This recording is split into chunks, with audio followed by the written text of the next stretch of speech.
Welcome back to the Blowgun channel. I'm John, and in this video we'll be exploring a topic that I found almost no information on anywhere, but that's critical to truly understanding and mastering your blowgun.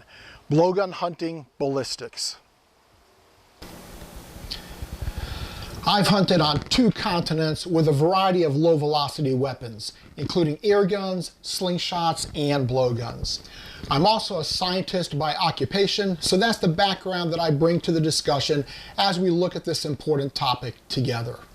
For air guns, there's a ton of ballistic, accuracy, and velocity data available online. Same for slingshots. Even for Nerf guns, you can find accuracy tables, ammo comparisons, and velocity charts for a toy.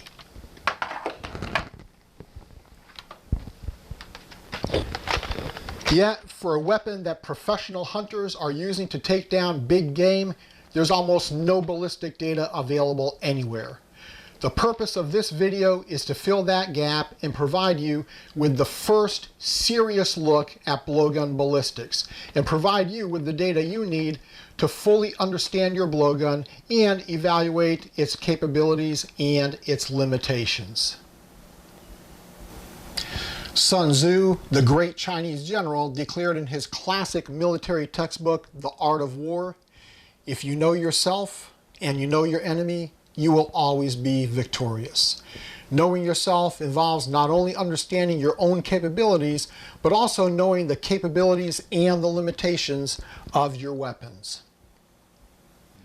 Let's start and get the big picture by looking at where blowguns fall on the scale of modern hunting weapons.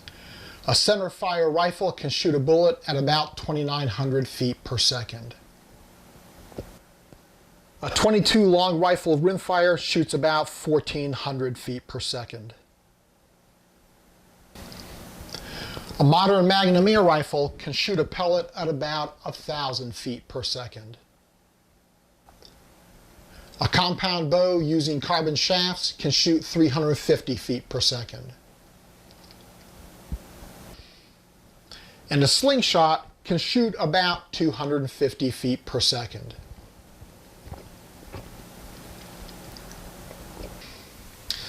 Finally, that brings us to our topic. There's very little documented data out there for blowguns, but my own chronograph testing shows that most blowguns can shoot between 125 and 150 feet per second, depending on the length of the blowgun and the ammo. This video will focus exclusively on the .625 caliber big bore blowguns for several reasons. First, don't even think of hunting with a .40 caliber blowgun. It's just not powerful enough. For .40 and .50 caliber blowguns, there's just no commercially available hunting darts, and that includes the popular plastic-tipped broadhead dart. Don't let the name fool you. This is not a hunting dart. Third, the .625 caliber big bore blowguns can shoot a dart much larger and much more powerful than the .40 or .50 caliber blowguns. There's simply no comparison. As we begin our dive into blowgun hunting ballistics, we'll start with blowgun length, because everything else depends on that. I've always read that a longer blowgun provides more velocity. And this is because the longer the dart is traveling down the barrel of the blowgun, the faster and faster it accelerates until it leaves the barrel. But how much faster? I could only find a handful of blowgun velocity data anywhere. Obviously, I was going to have to do all my own chronograph testing myself. And all the data that I'm reporting in this video comes from a Shooting Crony Beta Master with LED lamps for reliability and accuracy.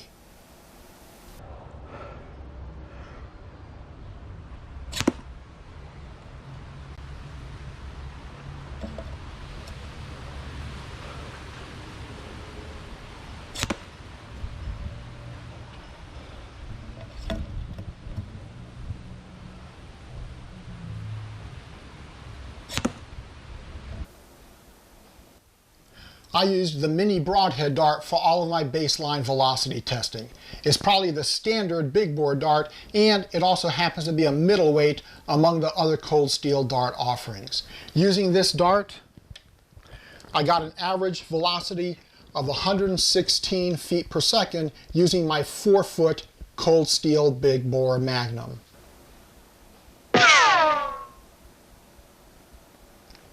Moving up to my 5-foot Cold Steel big bore Magnum, I got an average velocity of 126 feet per second, 10 feet per second faster.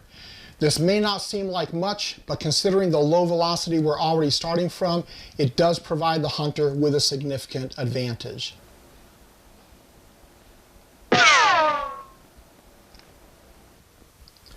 Sadly, the one-piece 5-foot Magnum is no longer commercially available, but I use this blowgun for my velocity testing in order to eliminate the variable of a connection between barrel halves.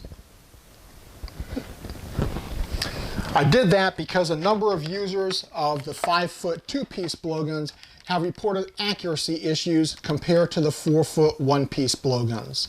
Obviously, the connection between barrel halves is not always perfectly smooth and can affect accuracy. Some users have even reported that they feel they're getting lower velocity with the 5-foot blowgun compared to the 4-foot blowgun, suggesting that something in the barrel is interfering with the dart.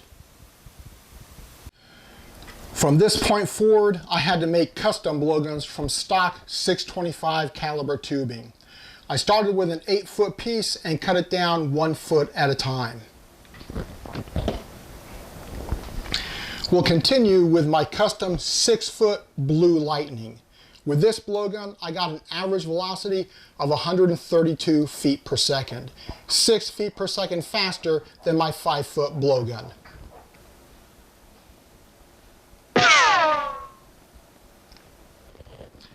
And this is the Red Death, the longest custom blowgun that I kept from all my velocity testing.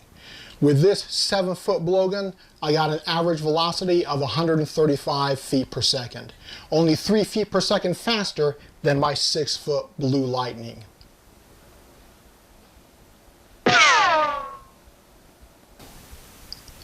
And last, testing the original 8-foot section that my Red Death blowgun eventually came from, I got an average velocity of 136 feet per second, only 1 foot per second faster than my 7-foot Red Death.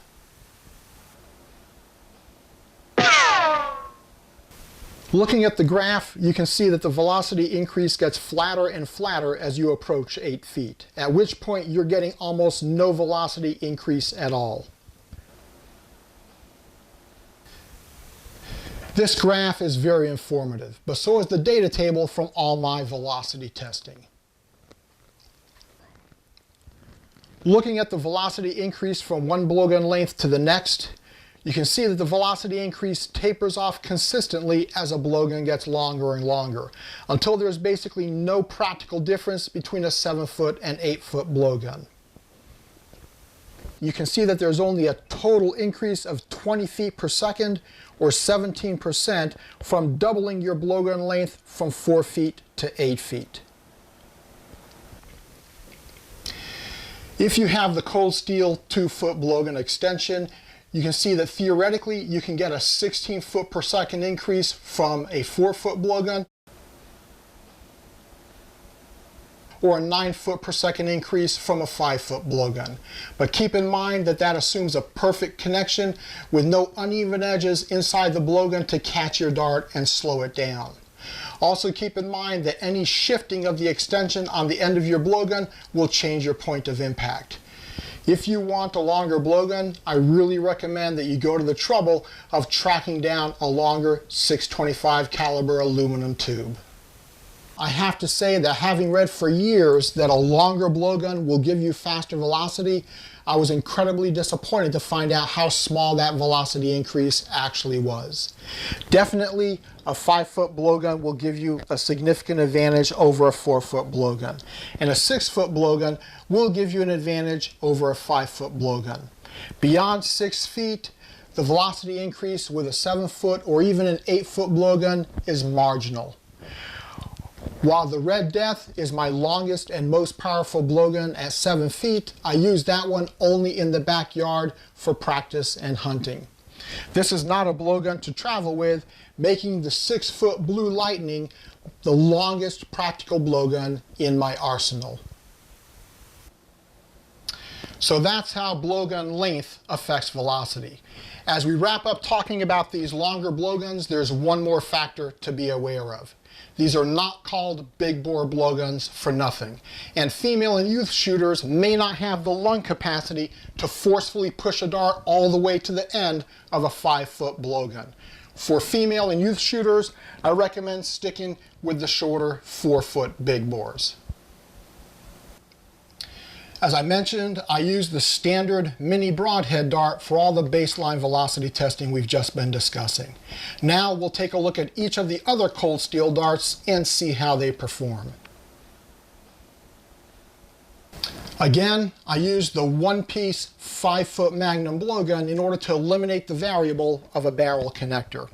However, if you're using a Tim Wells Slockmaster blowgun or the Cold Steel 5-foot 2-piece blowgun, your performance should be identical, assuming you have a smooth connection between barrel halves. We'll begin with the Bamboo Dart, which is the lightest of all the Cold Steel big bore darts at 31 grains. As you might expect, I got the highest velocity of any of the other darts at 145 feet per second. The shafts on this dart are often not straight, so there's a lot of variability here, and you can see this in the wide velocity spread I got of 20 feet per second. Because it's so lightweight and easy to shoot, I recommend the Bamboo Dart for youth and female shooters who may not have the lung capacity of an adult male. Next, we'll look at the totally unique multi-dart. This dart weighs 57 grains if you load 3 spears and 108 grains if you load 5 spears. Do not let the shotgun style effect of this dart fool you into thinking that it's a hunting dart. It is not. The individual spears don't do any more damage than a 40 or 50 caliber spear or target dart, and no matter how many spears you load, you can't turn the multi-dart into a hunting dart. With this dart, I got an average velocity of 116 feet per second with 3 spears and only 99 feet per second with 5 spears. These were the 2 slowest velocities of all the darts I tested, and that makes sense considering the poor aerodynamics and air resistance of that cup-shaped driving cone. Interestingly enough, I got very narrow velocity spreads of only 8 and 4 feet per second with this dart, suggesting that the velocity, although low, is pretty stable. Besides velocity, the other thing I wanted to look at for the multi-dart was its pattern. At 10 yards, my average pattern with 3 spears was pretty tight at only 2 inches. With 4 spears, my average pattern opened up to 8 inches, with some spears flying erratically and sometimes even missing the target board. I got similar results with 5 spears, which averaged a slightly wider 10-inch pattern, again with occasional very erratic spears that totally missed the target. With this dart, you'll have to experiment with how you load the spears for the most consistent pattern, if you want to spend the time. Again, this is not a hunting dart. Before we continue, if you've already learned something new, please click that like button. Up next is the mini broadhead dart that we've already spent some time discussing. You'll remember that with this dart, I got an average velocity of 126 feet per second with my 5-foot blowgun. The mini broadhead had the highest ballistic coefficient of the 3 darts that I calculated this for, at 0.135. The ballistic coefficient of a projectile is the measure of its ability to overcome air resistance in flight. A high ballistic coefficient means the object will slow down less and have more speed left when it reaches the target. Despite a lot of what you'll see online, As a college level anatomy instructor and as a hunter, I don't consider the mini broadhead to be a hunting dart. That tiny broadhead just doesn't do enough tissue damage for the most humane kills. Instead, use the razor tip broadhead that we'll be talking about in a moment. The stun dart is one of the two big bore heavyweights at 74 grains. With this dart, I average 124 feet per second. This is a very stable dart, and I had a velocity spread of only 7 feet per second, better than most air guns I've tested. This heavyweight has a muzzle energy of 2.5 foot-pounds, and this is one of only two commercially available darts that I consider to be humane for hunting, along with a razor tip broadhead. The stun dart's ballistic coefficient with that big round nose is lower than the mini broadhead dart at 0.104. In other words, the stun dart slows down more quickly on its way to the target than the mini broadhead dart does. Despite the name, if you're hunting, you don't really want to just stun something. The stun dart is effective for humanely killing bird targets up to house sparrow and starling size.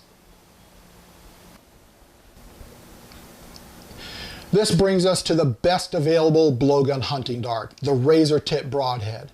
At 74 grains, it weighs exactly the same as the stun dart, but with that broadhead, it can do a lot more internal damage. With this heavyweight dart, I got an average velocity of 121 feet per second. This is slightly less than I got with the identical weight stun dart. This dart is much sharper and has 8 times the cutting area of the mini broadhead. This dart has a muzzle energy of 2.4 foot-pounds, and based on my hunting experience and knowledge of vertebrate anatomy, I recommend this dart for humanely taking house sparrows, starlings, pigeons, rats, squirrels, and rabbits. For several years, the razor tip broadhead was not available, which is one reason why you can find a lot of hunting videos using the smaller mini broadhead dart. Fortunately, the razor tip broadhead is available again and is far superior for hunting. I also got my widest velocity spread of any of the other darts at 22 feet per second. I think both the lower velocity and the wider velocity spread are affected by that razor tip, and how this dart is loaded in the blowgun, how it cuts through the air, and how it's affected by wind resistance. It also had the lowest ballistic coefficient of the 3 darts I tested at 0.095, and I believe this is a result of that large broadhead creating wind resistance. Welcome to the Blowgun Channel range. There's one more ballistic factor that I wanted to look at.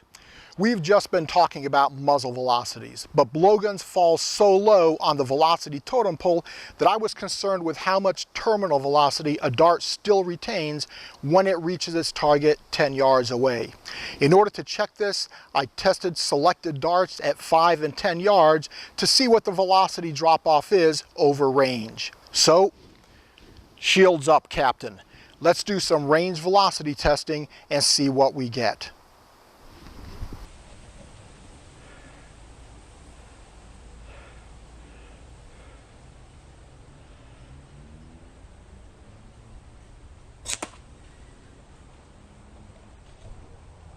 For our baseline dart, the mini broadhead, you can see that velocity dropped from 126 feet per second to 113 feet per second at 10 yards, for a velocity loss of 13 feet per second or 10%.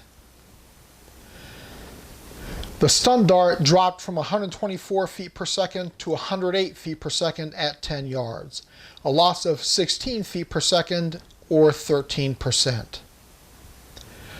The razor tip broadhead had the largest velocity loss, from 121 feet per second to 103 feet per second, a loss of 18 feet per second or 15%. Even though the razor tip broadhead weighs exactly the same as the stun dart, remember that it has a lower ballistic coefficient, which means that it will lose more velocity on its way to the target, as the data shows here. This terminal velocity data was also what I needed to calculate the ballistic coefficients of the selected darts that we looked at earlier. There are major implications from this data for ethical blowgun hunting, but we'll save that discussion for the video on blowgun accuracy and shot placement. As we wrap up looking at all this velocity data, keep in mind that shooting a blowgun is not like shooting a rifle. The velocity you get depends partly on you. The data I reported here is very similar to the few velocities I could find documented by other blowgunners.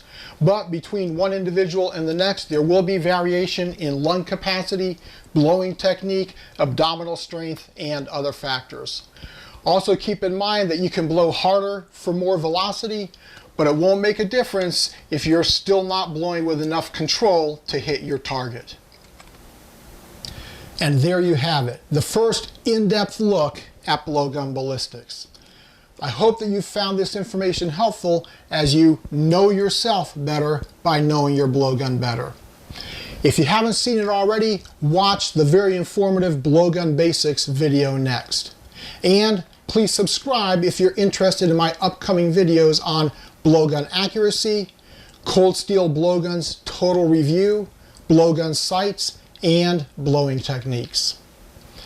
Thanks for watching, and especially when it comes to hunting, blow responsibly.